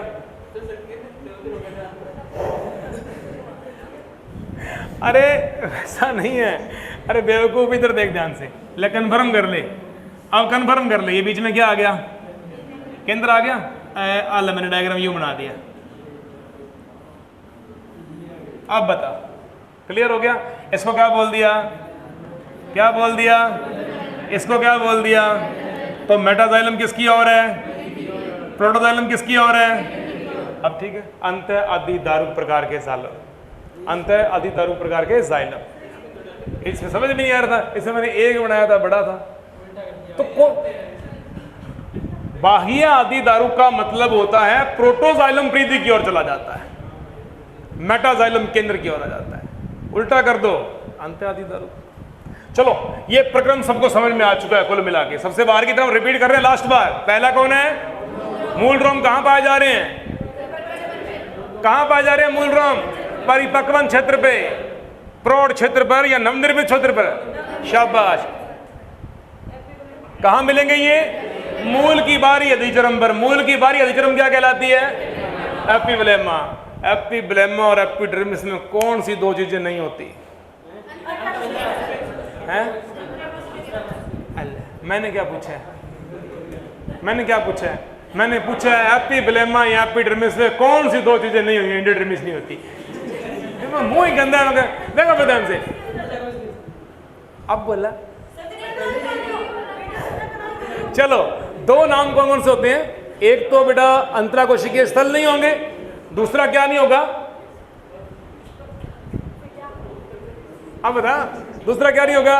रंध्र नहीं पाए जाएंगे इसके ऊपर। क्या नहीं पाए जाएंगे बेटा? रंध्र इसके अंदर नहीं पाए जाएंगे। समझ आ गई बात? ध्यान से क्लियर होगी? चीजें क्लियर है? चलूं आगे? चलते हैं महाराज। लो एपिब्लेमा। एपिब्लेमा के बाद में चला गया वलकुट। वलकुट का ऊपरी स्तर क्या कहलाता है? वलकुट का ऊपरी स्तर क्या कहलाता है? अरे वलकुट का ऊपरी स्तर क्या कहलाता है? हाइपोडर्मिस।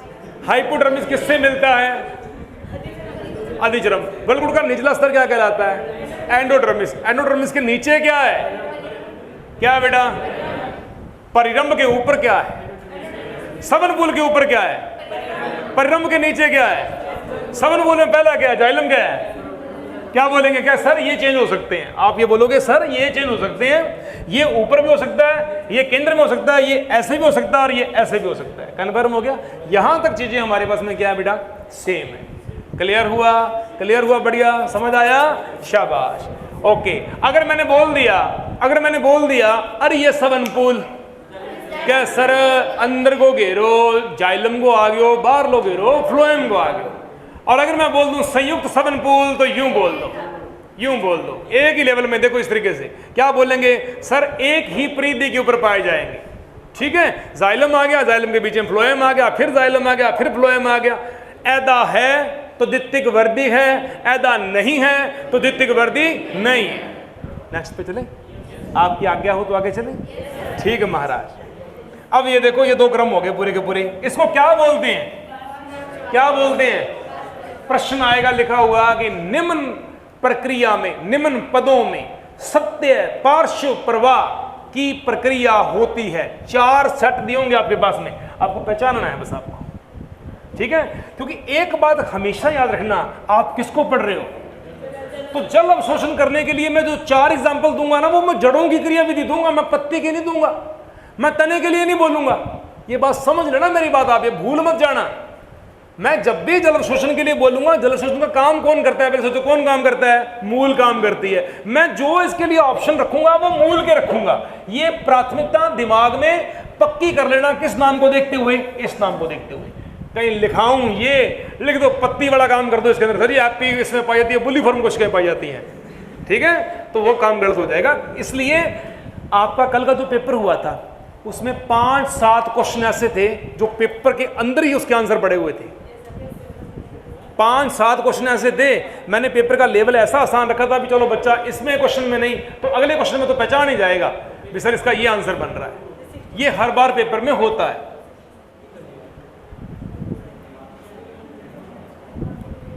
हाँ जी बेटा। अब देखो, अब जल अवशोषण है। जल अवशोषण कोशिकाओं के मध्य हो रहा है, आप समझ रहे हो?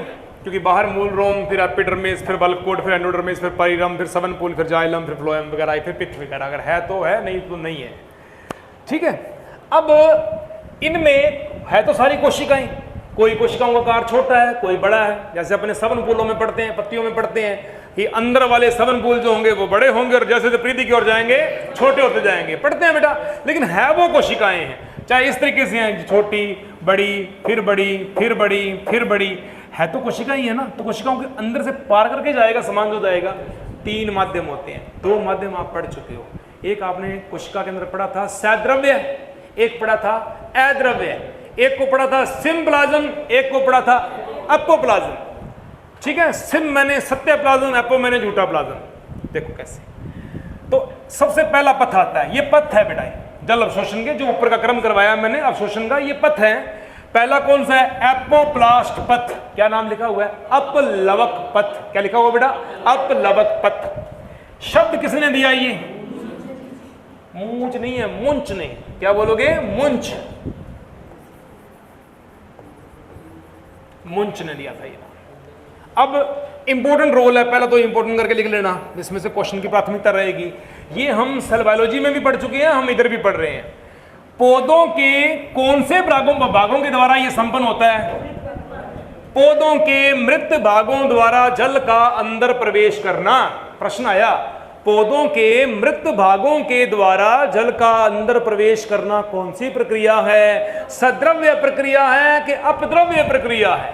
अपद्रव्य प्रक्रिया है। सिम्प्लास्ट है कि एपोप्लास्ट है? एपोप्लास्ट। अब पौधे के मृत भाग आ गए, तो पौधे के मृत भागों का कृपया करके नाम बताएं। सर सबसे पहले प्रौढ़ परिपक्वन क्षेत्र, सही है? समझ आ रहा है मेरी बात? प्रौढ़ परिपक्वन क्षेत्र। फिर सर बात कर दो, स्थायी उत्तकों में जाते हैं, मर्द उत्तक को छोड़ दो, स्थूल कोणोत्तक उसको भी चलो छोड़ दो, हल्का फुल्का उसमें तननता पाई जाती है, दृढ़ोत्तक। तो पहला हुआ प्रौढ़ परिपक्वन क्षेत्र, दूसरा हुआ दृढ़ोत्तक, और तीसरा द्वितीयक जाइलम। आपको पता ही है, सेकेंडरी जो सरल जटिल स्थायी उत्तक में जाइलम और फ्लोएम वो है ही है। तो चार चीजें आ गई, वो कौन सी हैं बेटा? वो मृत भाग है। कैसे भाग हैं? मृत भाग है। इसे निष्क्रिय जल अवशोषण भी कहते हैं। तो प्रश्न क्या आएगा? निष्क्रिय जल अवशोषण का दूसरा नाम, निष्क्रिय जल अवशोषण का दूसरा नाम पैसिव ट्रांसफॉर्मेशन, तीसरा नाम सांद्रता प्रवणता के अनुसार होने वाला जल अवशोषण, चौथा नाम निष्क्रिय जल अवशोषण की प्रक्रिया का सीधा संबंध कौन सी प्रक्रिया से है? एपोप्लास्ट के द्वारा। किसके द्वारा बेटा? एपोप्लास्ट पथ के द्वारा। निष्क्रिय जल अवशोषण भी इसको कहते हैं। ये इंपॉर्टेंट लाइन है, नोट कर लेना। ये कैसी प्रक्रिया है बेटा? पहले ये बताओ। अनियंत्रित। कैसी प्रक्रिया है ये और कैसी प्रक्रिया है ये? अब एक बात और सुनो मेरी बात ध्यान से। बाय द वे क्वेश्चन आ जाए, बाष्पोत्सर्जन की प्रक्रिया कैसी प्रक्रिया है? तो विसरण प्रक्रिया है। बाष्पोत्सर्जन जस्ट लाइक ए विसरण, प्रासरण जस्ट लाइक ए विसरण, पारगम्यता जस्ट लाइक ए विसरण, निष्क्रिय जल अवशोषण जस्ट लाइक ए विसरण। ये सारे विसरण के मॉडल है। मां के गर्भ में पल रहा टाबर है ना जो, उसकी कहानी भी ऐसी मिलती जुलती मिलेगी आपको। हमारी बॉडी में, हमारे आसपास जो नेचर है ना पूरी, इसके अंदर इसमें विसरण ही हो रहा है। क्या सर प्रासरण क्या है? प्रासरण भी है विसरण, प्रासरण भी एक प्रकार का विसरण ही होता है। तो ये और नई लाइन आ गई, इंपॉर्टेंट लाइन आ गई कि एपोप्लास्ट की प्रक्रिया या अपलवकीय शब्द, अपलवकीय जो पथ होता है वो किस प्रकार का है? नियंत्रित है या अनियंत्रित है? अनियंत्रित है। प्रासरण है या विसरण है? विसरण की प्रक्रिया का परिणाम है। ये दोनों मोस्ट इंपोर्टेंट फैक्ट हैं।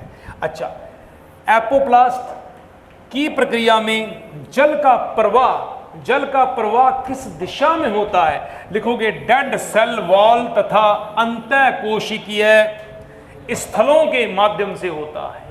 अब डेड सेल वॉल, कोशिका भित्ति की बात आ गई। कोशिका भित्ति, मृत की बात आ गई। कोशिका भित्ति क्या होती है? मृत होती है। कोशिका भित्ति, पहले जल कहां प्रवेश करेगा? कोशिका भित्ति में। कहां प्रवेश करेगा? कोशिका भित्ति से जल कहां प्रवेश करेगा? अंतरा कोशिकीय स्थलों में प्रवेश करेगा, ना कि दूसरी कोशिका में प्रवेश करेगा। ये बात समझ लेना पहले ध्यान से। जैसे एग्जांपल, एक कोशिका, दूसरी कोशिका, तीसरी कोशिका, चौथी कोशिका, पांचवी कोशिका। सबसे पहले जल कहां गया? सेल वॉल के अंदर इंजेक्ट हुआ। अंदर इंजेक्ट हुआ सेल वॉल से। ये जल पहले कहां, बाद में कहां जाएगा? अंतरा कोशिकीय स्थलों में जाएगा। कहां जाएगा बेटा? अंतरा कोशिकीय स्थलों में जाएगा। तो पहला प्रक्रम क्या रहा बेटा? पहले जल जाएगा सेल वॉल, सेल वॉल से कहां जाएगा? अंतरा कोशिकीय स्थल के अंदर जाएगा, और यहां से फिर कहां जाएगा? कहां जाएगा? फिर सेल वॉल में जाएगा। कहां जाएगा? फिर सेल वॉल में जाएगा। दूसरी कोशिका की ऐसे एक में थोड़ी घूमेगा। ओके, ये लो, ये इसका प्रवाह है, इंपॉर्टेंट पार्ट। एग्जाम्पल के लिए, इसका बेस्ट एग्जाम्पल, एपोप्लास्ट पथ के द्वारा होने वाला जो जल कहां जाएगा? एंडोडर्मिस की कैस्पेरियन पट्टियों में। सुबेरिन का कैस्पेरियन पट्टियां क्या है? हार्ड है, डेड है, मृत हैं। तो हम ये तो मानते हैं कि एंडोडर्मिस के अंदर तो अंतराकोशिकीय स्थल होता नहीं, उसके ऊपर तो है। किसमें है? अरे कॉर्टेक्स के अंदर अंतराकोशिकीय स्थल होते हैं कि नहीं होते? बादू होते हैं, बथेरे होते हैं। और नीचे परिरंभ की कोशिकाओं में वहां पर भी हो सकते हैं। तो कहने का मतलब एंडोडर्मिस की कैस्पेरियन पट्टियों में सुबेरिन का क्या पाया जाता है बेटा? यहां पे जमाव पाया जाता है। क्या पाया जाता है? सुबेरिन का जमाव पाया जाता है। और सुबेरिन के जमाव होने के साथ साथ में वहां पे क्या पाई जाएगी? स्टार्च शीट पाई जाएगी, क्योंकि एंडोडर्मिस का दूसरा नाम क्या है? मंड शीट, स्टार्च शीट, स्टार्च आच्छद या मंड आच्छद के नाम से भी जानते हैं। क्लियर हुआ? तो वो एग्जांपल किसका आ गया बेटा? एपोप्लास्ट पथ का। याद रहेगा सभी को? आपको कंफर्म रहेगा? भूलोगे नहीं? दोबारा बोल रहा हूं मैं, एपोप्लास्ट प्रक्रिया का संबंध निष्क्रिय जल अवशोषण से होता है। ये एक प्रकार की अनियंत्रित विसरण की प्रक्रिया है। इसमें विभिन्न प्रकार के कोशिकीय पदार्थों का जल अवशोषण के द्वारा जो मार्ग होता है वो पहले कोशिका भित्ति में, क्योंकि वो मृत है, या एंडोडर्मिस की कैस्पेरियन पट्टियों में, और वहां से कहां जाएगा? ये अंतराकोशिकीय स्थलों में प्रवेश करेगा। दूसरा पथ कौन सा है? सिंप्लास्ट। सिंप्लास्ट कहां संपन्न होता है? पादप के जीवित भागों में संपन्न होता है। कहां बात होता है बेटा? ये पादप के केवल जीवित भागों में संपन्न होता है। पादप के केवल जीवित भागों के अंदर ये संपन्न होने वाली प्रक्रिया है। इस पथ का दूसरा नाम क्या है? सजीव पथ। तो अपप्लाज्म का दूसरा नाम क्या है? मृत पथ। क्या बोलोगे? मृत्यु पथ, मृत्यु पथ, मृत्यु पथ। कौन सी फिल्म थी? अग्निपथ, अग्निपथ, अग्निपथ। ठीक है। और ये कौन सा? ठीक है, ये सजीव पथ, जीवित पथ, जीवित पथ। ठीक है, क्लियर हुआ मेरी बात? अब बात सुनो ध्यान से। एक नंबर, इसमें किसी भी चीज का, डेड चीज का इस्तेमाल नहीं करोगे। किसी मृत भाग का नाम लेना ही नहीं है। यहाँ पे मना किया हुआ है यहाँ पे। ठीक है, पाठ पूजन तगड़ा किया हुआ है। जल का अंदर प्रवेश हमेशा सजीव पथों के द्वारा होता है, जीवित कोशिकाओं के द्वारा प्रवेश होता है। इंपॉर्टेंट बात, सिंप्लाज्म, सिंप्लाज्म सजीव पथ का तीसरा नाम क्या है? सक्रिय जल अवशोषण। कितनी मात्रा में होता है? ये 2 से 4% ही होगा। इसमें जल को ट्रांसफर करवाने के लिए किसकी आवश्यकता पड़ती है? एटीपी की आवश्यकता पड़ती है। और ये प्रक्रिया एक प्रकार की विसरण प्रक्रिया। क्यों? क्योंकि ये प्राशन प्रक्रिया है, और प्राशन खुद क्या होता है? वो भी एक विसरण ही होता है। ठीक है, लेकिन यहां पे आप नाम किसका इस्तेमाल करोगे? प्राशन प्रक्रिया। मतलब यहां जो विभिन्न प्रकार के पदार्थ इसमें ट्रांसफर हो रहे हैं वो प्राशन प्रक्रिया के अनुरूप यहाँ पे चल रहे हैं। तो एग्जाम्पल देखो यहाँ पे, प्लाज्मोडेस्माटा द्वारा होने वाला परिवहन, जीव द्रव्य तंतुओं के द्वारा होने वाला परिवहन। बात समझ में आ गई? जीव द्रव्य तंतु या प्लाज्मोडेस्माटा। मैंने 2 कमरों का एग्जांपल लिया था। इन्हें पानी भेजने वास्ते पाइपा चाहिए अपन है, डेस्मोट्यूब्यूल। क्या नाम दिया था? और लिख लेना नाम यहाँ पे। मतलब इस प्रकार का जल अवशोषण सजीव पथ के द्वारा होता है। और सजीव पथ के उदाहरण हैं, पहला उदाहरण क्या है? प्लाज्मोडेस्माटा। दूसरा उदाहरण क्या है? जीव द्रव्य तंतु द्वारा। तीसरा उदाहरण क्या है? डेस्मोट्यूब्यूल। लिख लेना चाहिए इसके अंदर आप, डेस्मोट्यूब्यूल नाम लिख लेना। अत्यधिक प्रतिरोध युक्त मार्ग होता है ये। कैसा मार्ग है? यहाँ पे बाधाएं बहुत आती हैं। ये आसानी से होने वाला जल अवशोषण नहीं है, इसमें बहुत सारी बाधाएं आती हैं। पहले तो इन अणुओं को नीचे से ऊपर भेजने के लिए हमें क्या चाहिए? कैरियर प्रोटीन चाहिए, वाहक प्रोटीन चाहिए। क्या बिना पेडी के कमरे के ऊपर चढ़ जाएगा क्या? अगर सीढ़ी नहीं है तो फिर क्या लगानी पड़ेगी? लिफ्ट लगानी पड़ेगी। लिफ्ट नहीं है तो कोई सीढ़ी दूसरी लेवल लगानी पड़ेगी। कुछ यंत्र लगाना पड़ेगा ताकि जो आपको अंदर बिठा के आपको ऊपर भेज सके। तो ये प्रतिरोध वाला, बाई चांस लिफ्ट जाते जाते बीच में रुक जाए और तू सांस घुट के अंदर मर जाए। तीसरी बात, अगर मान लो सीढ़ी लगाई हुई है, उसकी एक लकड़ी टूट जाए, आप नीचे गिर जाओ, तो ये अवरोधक स्तर है एक प्रकार का, बहुत ज्यादा प्रतिरोध लगता है यहाँ पे। तो ये इंपॉर्टेंट क्वेश्चन आ गया। ये क्वेश्चन क्या आएगा? जल अवशोषण का, ये पेपर में आया हुआ जेट के 2021 के अंदर क्वेश्चन आया हुआ है। सर्वाधिक प्रतिरोध युक्त जल अवशोषण का मार्ग है सिंप्लास्ट पथ। दूसरा नाम सक्रिय जल अवशोषण, तीसरा नाम सजीव पथ, चौथा नाम प्लाज्मोडेस्माटा, पांचवा नाम जीव द्रव्य सेतु के द्वारा। छठा नाम डेस्मोट्यूब्यूल्स के द्वारा, सातवां नाम सूक्ष्म नलिकाओं के द्वारा। डेस्मोट्यूब्यूल्स को सूक्ष्म नलिकाओं के नाम से भी जाना जाता है। इंपॉर्टेंट पार्ट्स, क्वेश्चन आता है, हमें जल की वो मात्रा बतानी है जो पादप की आवश्यक वृद्धि के लिए लागू हुई है। अब मृदा के अंदर बहुत प्रकार का जल पाया जा रहा है, उसमें उसका एक फॉर्मूला होता है, हॉलार्ड, एग्रीकल्चर में पढ़ा होगा आपने, holard is equal to chresard plus echard. सूत्र है एक पानी को, मृदा के अंदर जो पानी है, हॉलार्ड ये मृदा जल की संपूर्ण मात्रा है। हॉलार्ड मतलब होल्ड करके रखा हुआ, मृदा द्वारा संपूर्ण धारित जल को होलार्ड कहा जाता है। इस होलार्ड का मतलब क्या होता है, क्रेसार्ड प्लस इकार्ड। क्रेसार्ड का मतलब क्या है, मृदा से पौधों को प्राप्त होने वाला जल। क्या लिखोगे, मृदा जल की वह मात्रा जो पादप अपनी आवश्यक वृद्धि हेतु प्रयोग में लाते हैं, क्या कहलाता है, क्रेसार्ड। इकार्ड क्या है, इस जल का अवशोषण पादप कर ही नहीं पाते, अवशोषण कर ही नहीं पाते, इसे इकार्ड कहा जाता है।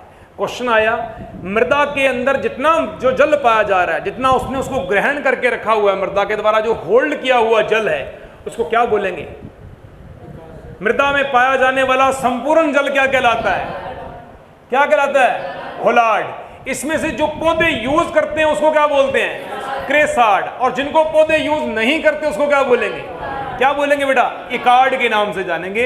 ये अति महत्वपूर्ण क्वेश्चन है, ये इंपॉर्टेंट फैक्ट है, ये पेपर में आएगा ही आएगा।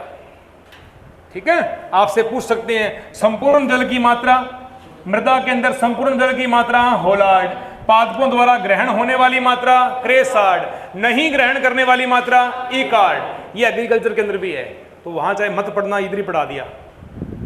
आगे चलते हैं, कौन सा पथ है, तीसरा पथ कौन सा है, रसधानीय पथ। रसदानी, वायुदानी, रिक्तिका, ये किसके लक्षण है, रिक्तिका का पाया जाना, रसदानी का पाया जाना, वायुदानी का पाया जाना, ये किसका लक्षण है बेटा, ये पादप कोशिका का लक्षण है। पादप कोशिका का सबसे सेंटर ऑफ सेल कौन है, रिक्तिका पाई जाती है, सबसे बड़ा कोशिकांग पाया जाता है। ये जल का प्रवेश जीव द्रव्य कला, जीव द्रव्य कला को क्या बोलते हैं, कोशिका झिल्ली, प्लाज्मा झिल्ली, सेल मेम्ब्रेन, प्लाज्मा झिल्ली, ये सारे नाम क्या है, जीव द्रव्य कला द्वारा सक्रिय परिवहन ऊर्जा की आवश्यकता के द्वारा होता है और प्रासरणी प्रक्रिया है। इसको हम क्या बोल सकते हैं, इसको हम विसरण प्रक्रिया भी कह सकते हैं। ठीक है, तो क्वेश्चन क्या आया कि रसदानी परिवहन या जो पथ होता है ये किसका भाई है, सिम्प्लास्ट का। किसका भाई है ये, सिम्प्लास्ट का, क्योंकि सिम्प्लास्ट भी क्या है, सक्रिय परिवहन है, सक्रिय जल अवशोषण है। तो ये भी क्या एक प्रकार का सक्रिय जल अवशोषण है। ऊर्जा किसके अंदर आवश्यकता पड़ती है, जीव द्रव्य कला के द्वारा होता है, और जीव द्रव्य कला में क्या पाया जाएगा, टोनोप्लास्ट रसधानी में प्रवेश कर जाता है। तो कहने का मतलब टोनोप्लास्ट एक कला है, एक मेम्ब्रेन है, किसकी मेम्ब्रेन है, रसधानी की मेम्ब्रेन, ये है टोनोप्लास्ट। इसको पार करके रसधानी में प्रवेश कर जाता है और रसधानी भर जाती है। ठीक है बेटा, समझ आई, ये रसधानी पथ है। तीसरा, तीन पथ हो गए हमारे पास में, एपो पढ़ दिया, सिम पढ़ दिया और रसधानी के बारे में पढ़ दिया। इसमें से दो पथ सक्रिय जल अवशोषण या सक्रिय परिवहन की प्रक्रिया बताते हैं, और तीसरा पथ जो पहले वाला पथ जो है वो किसको बताता है, निष्क्रिय जल अवशोषण को बताता है, जो लगभग 98%, 96 से 98% तक की अपनी भूमिका निभाता है। कन्फर्म हुआ। जल संबंध का लास्ट टॉपिक है कौन सा, क्यों आवश्यक है, क्यों आवश्यक है ये, ताकि फ्लोएम अपना भोजन बनाकर भी उसको फैला सके, फ्लोएम भोजन का वितरण कर सके। ये जब तक नहीं होगा फ्लोएम निष्क्रिय अवस्था में पड़ा रहेगा, सक्रिय नहीं होगा। रस रोहण, रसारोहण, सैप, एसेंट ऑफ सैप, रस के रूप में इसको आरोहण करना, कहां से, मूलदाब की उपस्थिति के कारण, कहां से, जड़ के मूल रोमों द्वारा जो जल ग्रहण किया है, विभिन्न कार्बनिक अकार्बनिक पदार्थों को मिक्स करके पादप के वायवीय भागों में जब ये ट्रांसफर होता है, रस के रूप में आरोहण करना, ऊपर की ओर चढ़ना। ये देसी भाषा के शब्द है, सामान्य भाषा में इसको ये बोलेंगे। मृदा से जल मूल रोमों द्वारा, मृदा कौन सा जल ग्रहण कर रही है? मृदा कौन सा जल ग्रहण कर रही है? हुलाड़, क्रेसाड, इकार्ड, कौन सा जल ग्रहण कर रही है? क्रेसाड। मृदा द्वारा क्रेसाड जल को मूल रोमों द्वारा अवशोषित होकर पौधे के शीर्ष तक विलयन के रूप में ऊपरी दिशिक, ऊपरी दिशिक मतलब एक ऊपरी दिशा की ओर, ऊपर की ओर ऊपरी दिशिक स्थानांतरण क्या कहलाता है? रसारोहण कहलाता है। रसारोहण की प्रक्रिया में जाइलम तत्व जो होता है उसमें वाहिकाएं और वाहिनिकाएं दोनों पाई जाती हैं। तो कहने का मतलब इसमें इंपॉर्टेंट रोल कौन तय कर रहा है बेटा? क्या हो गया?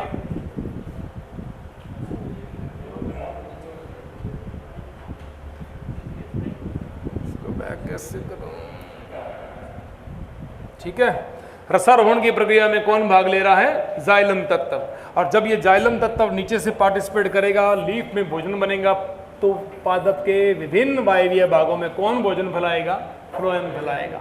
फ्लोएम जो होता है वो लगभग इसके एंटी वर्क करता है। कन्फर्म हुआ टॉपिक? ये टाइम क्या हुआ अभी बताना मुझे, छोटा सा फिर मैं देख बताने दो। चलो, रसारोहण की प्रक्रिया हो गई, ये इसका विस्तार पूर्वक बताएंगे आपको कल। छोटा सा टॉपिक आ गई है, इसके ऊपर सिद्धांत है, केवल 3 से 4 वैज्ञानिक की थ्योरी आती है इसके ऊपर।